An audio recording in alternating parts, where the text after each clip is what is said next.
কোন কোন পদ্ধতিতে বাড়িলতি রাজকচু এক চাষ করবেন? আগাম ফলনান্তে ইউরিয়া ও টিএসপি সারের সাথে কি সার দিবেন? বাড়ি লতিরাজ কচু একের অরিজিনাল বীজ। সুপ্রিয় কৃষক ভাইরা, আমরা হাজির হয়েছি গ্রাম তালসো পোস্ট এবং থানা বড়াইগ্রাম, জেলা নাটোর। আপনারা ইতিমধ্যে অসংখ্য ভিডিওতে জেনেছেন আমি পেশাগতভাবে লেকচারার মনোবিজ্ঞানের। তো সুপ্রিয় কৃষক ভাইরা, কখন লতিরাজ কচু একে চারা রোপণ করলে লতির দাম প্রতি মন 2500 থেকে 3000 টাকা পাবেন? কি কি পদ্ধতিতে লতিরাজ কচু একের চারা রোপণ করা যায়?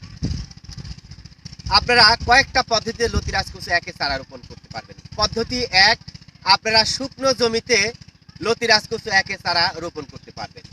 আপনারা দেখতে পাচ্ছেন এই জমিটা কিন্তু শুকনো।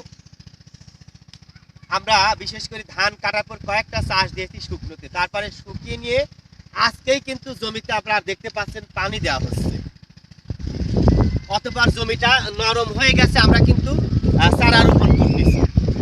দ্বিতীয় পদ্ধতি হচ্ছে আপনি ধান লাগানোর মতন করে জমিটা বিশেষ করে হাল বয় নেবেন এবং জমিটা কাদা করে নেবেন। দ্বিতীয় পদ্ধতি এটা, তারপরে চারা রোপণ করবেন।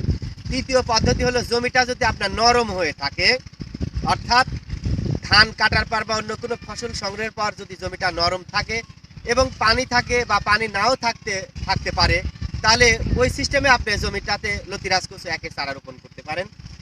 আর সুপ্রিয় কৃষক ভাইরা, আপনারা দেখতে পাচ্ছেন আমার হাতে লতিরাজ কচু একের অত্যন্ত মানসম্মত চারা। আপনারা দেখতে পাচ্ছেন এই যে চারাটা দেখতে পাচ্ছেন, ছোট একটা চারা, 3টা পাতা গজিয়েছে, 1টা 2টা এবং 3টা লতি আসার উপর। প্রত্যেকটা চারায় প্রায় লতি রয়েছে, 2টা পাতা 2টা লতি। এই চারাটা অত্যন্ত মানসম্মত। দেখতে পাচ্ছেন নিচের অংশ কিন্তু অনেক মোটা। এই চারার দাম আমরা নির্ধারণ করেছি 2.5 টাকা পিস, পার পিস 2.5 টাকা। আপনারা চাইলে কিন্তু আমাদের এখানে আসতে পারেন যে কোনো জায়গায় থেকে, বাংলাদেশের যে কোনো জায়গায় থেকে। তো যাই হোক, আপনারা দেখতে সুপ্রিয় কৃষক ভাই, আপনারা দেখেন বিশেষ করে এই সিস্টেমে আমরা অর্থাৎ কাদর মধ্যে একটু দিয়েই কিন্তু আমরা এটা কিছুটা মাটি দিয়ে দিচ্ছি। আর আমার সামনে দেখতে পাচ্ছেন, বলতে পারেন শতভাগ লতিরাজ কচু এক চাষি ফজর আলী, অসংখ্য ভিডিওতে দেখতে পাচ্ছেন। আমরা তার কাছে কিছু পরামর্শ জেনে নেই, দেখি কি বলে আপনাদের সম্পর্কে বা লতিরাজ কচু এক চাষ সম্পর্কে। ফজর আলী, কেমন আছেন? আলহামদুলিল্লাহ, ভালো। এটা এই জমিটা কতটুকুন? 41%। তাতে চারা কতটুকুন লাগবে, কত পরিমাণ লাগবে চারা? চারা বিঘাতে 4200-4300 চারা হিসাবে আর কি 5000 5000 আপ হবে। এই যে জমিটা যে এর আগে কি ছিল? ধান ছিল। ধান কাটার পরে চাষ দিয়েছে, চাষ দিয়ে মাটিটা শুকাইছে, শুকাইছে 3-4 দিন। অথবা আজকে পানি দিচ্ছে। আপনারা দেখতে পাচ্ছেন এটা কিন্তু মেশিন দিয়ে কিন্তু পানি দেওয়া হচ্ছে, শুকনো জমি এটা। এই জমিতে যে আজকে চারা রোপণ করছেন, কোনো সার ওষুধ দিয়েছেন? না, সার দিই নাই। আর সুপ্রিয় কৃষক ভাইরা, জানতে পারলেন এই জমিতে কিন্তু কোনো প্রকার সার ওষুধ দেওয়া হয় নাই। আর এটা তাহলে সার কতদিন পরে দিবেন? সারের পাতা গজানোর পরে 10 দিন 15 দিন। অর্থাৎ পাতা গজানো শুরু হলে তখন আমরা সার বা ওষুধ প্রয়োগ করব। কি ধরনের সার দিলে সবচেয়ে বেশি উপকৃত হওয়া যায়? সার দিব টিএসপি, ইউরিয়া, ডিএপি আছে, এগুলা বেশি গাছের পরিস্থিতি বুঝে। অর্থাৎ সুপ্রিয় কৃষক ভাইরা, টিএসপি, ইউরিয়া আছে, ডিএপি আছে, এগুলা আমরা বলে থাকি। কি ধরনের চারা সবচেয়ে ভালো? এই দেখেন, এই চারাটা যখন গোড়ার অংশ সবচেয়ে বেশি মোটা যেগুলা, এগুলা সবচেয়ে মানসম্মত চারা। এই লতিগুলো এখনই দেখছেন অনেক মোটা। তো যাই হোক, আমরা দেখতে পাচ্ছি সুপ্রিয় কৃষক ভাইরা,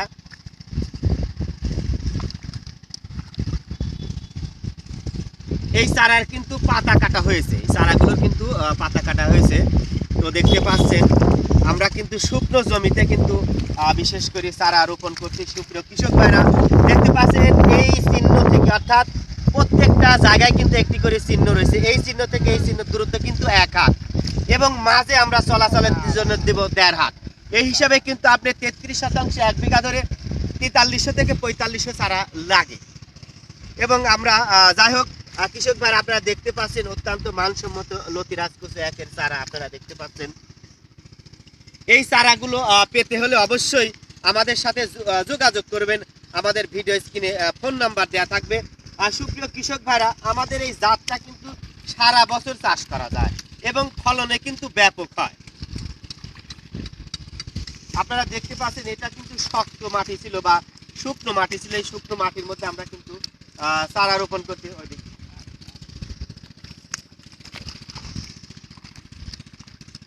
অর্থাৎ এমন সিস্টেমে সার প্রয়োগ। বাড়ি লতিরাজ কচুর জমিতে সার প্রয়োগ পদ্ধতি। আগাম লতির ফলন আনতে ইউরিয়া এবং টিএসপি সারের সাথে কি সার দিবেন? প্রিয় দর্শক, যারা বাড়ি লতিরাজ কচু এক চাষ করেছেন, ভিডিওর এই অংশ তাদের জন্য খুবই গুরুত্বপূর্ণ। ইউরিয়া ও টিএসপি সারের সাথে মোরগ মার্কা মাধ্যমিক সার ব্যবহার করলে কি উপকার হয়? কোন সময় থেকে ইউরিয়া এবং টিএসপি সারের সাথে মোরগ মার্কা মাধ্যমিক সার ব্যবহার করবেন? আসুন জেনে আসি। চারা রোপণের পর যখন 2 পাতা গজাবে তখন থেকে আপনি ইউরিয়া এবং টিএসপি সারের সাথে মোরগ মার্কা মাধ্যমিক সার 8 দিন পর পর 4 বের প্রয়োগ করলেই সমস্ত গাছেই লতি চলে আসবে। তাহলে বুঝতেই পারছেন মোরগ মার্কা মাধ্যমিক সার বাড়ি লতিরাজ কচু একের চাষের ক্ষেত্রে কতটা প্রভাব ফেলতে পারে।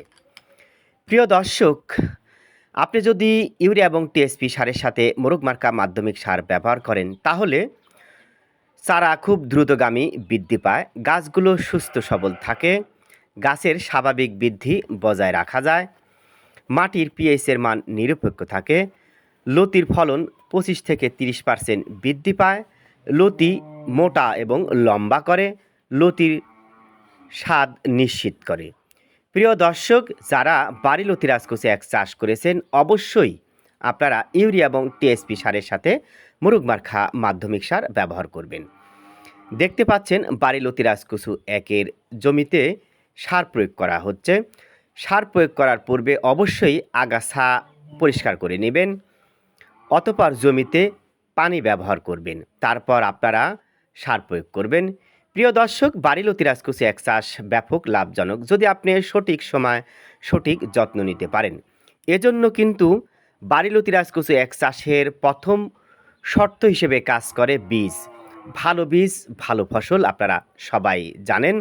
তাই সুস্থ সবল বীজ যদি আপনি রোপণ করতে পারেন, আপনার পোকামাকড়ের আক্রমণ কম হবে, গাছের পচন রোধ হবে এবং অল্প পরিমাণ সার প্রয়োগ করলেই গাছের স্বাভাবিক বৃদ্ধি বজায় রাখা যায়। তাই যারা বাড়ি লতিরাজ কচু এক চাষ করেছেন এবং আমার কাছ থেকে চারা সংগ্রহ করেছেন, নিয়মিত আপনারা আমাদের সাথে যোগাযোগ করবেন। কখন কোন সার প্রয়োগ করতে হবে, কিভাবে প্রয়োগ করতে হবে ইত্যাদি বিষয়ে জানার জন্য আপনারা অবশ্যই আমাদের সাথে যোগাযোগ রাখবেন। বাড়ি লতিরাজ কচু একের অরিজিনাল বীজ, লতিরাজ বাড়ি একের চারা, লতি কচুর পুল, বাড়ি পানি কচু একের পোয়া। প্রিয় দর্শক, আপনারা দেখতে পাচ্ছেন আমাদের বাড়ি লতিরাজ কচু একের ক্ষেতটি পরিষ্কার পরিচ্ছন্ন রাখা হয়েছে, কারণ আগাছামুক্ত পরিবেশে চারার রোগবালাই কম হয়, চারার স্বাভাবিক বৃদ্ধি বজায় রাখা যায়, চারাগুলো দেখতে খুবই সুন্দর হয় এবং গাছে প্রচুর পরিমাণে লতি আসে এবং লতি ব্যাপক হারে বৃদ্ধি পায়। আপনি যে সার প্রয়োগ করেন তার সমস্ত সারই গাছগুলো গ্রহণ করতে পারে, তাই আমরা নিয়মিত আগাছা পরিষ্কার করে রাখি। প্রিয় দর্শক, যারা বাড়ি লতিরাজ কচু এক চাষ করতে চান এবং চারা পেতে চান, আমাদের ভিডিও স্ক্রিনে ফোন নাম্বার দেওয়া রয়েছে, আপনারা আমাদের সাথে সরাসরি যোগাযোগ করতে পারেন। আপনি চাইলে আমাদের সরেজমিনে আমাদের প্রজেক্ট দেখে শুনে পছন্দ অনুযায়ী চারা সংগ্রহ করতে পারেন। প্রিয় দর্শক, ভালো বীজ ভালো ফসল এমন স্লোগানকে সামনে রেখে আমরা বাংলাদেশে প্রতিনিয়ত বিভিন্ন জায়গায় চারা প্রেরণ করে আসছি।